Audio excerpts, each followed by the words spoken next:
The show is obviously, as a drama, it also is very, very funny, but it has very heavy storylines as well. Jason, Timothy's storyline is, like you said, I mean, he has a lot of dark stuff going on. Didn't get a lot of gags, I think it's fair to say. Parker had most of The worst of which is he's a fan of Duke, so. Shots fired. I know you're not wearing the shirt today, I'm I'll surprised. tell you, I have got it actually. A bunch of Duke people from Durham brought me Duke t-shirts recently, and I've got a whole selection that I may wear. But it's true that it's funny, but I remember we had a screening here in Los Angeles of the finale, and there was a huge crowd, and none of us had seen it. We'd seen the other episodes, but we hadn't seen episode 8. No one had seen it until we saw it with other people.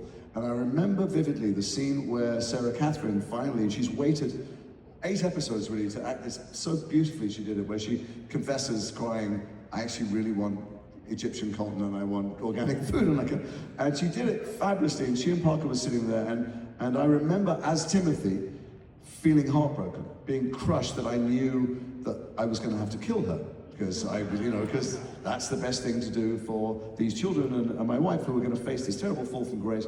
And I remember feeling just crushed as Timothy, and the camera pans to me and you see my face, and the whole audience burst out laughing.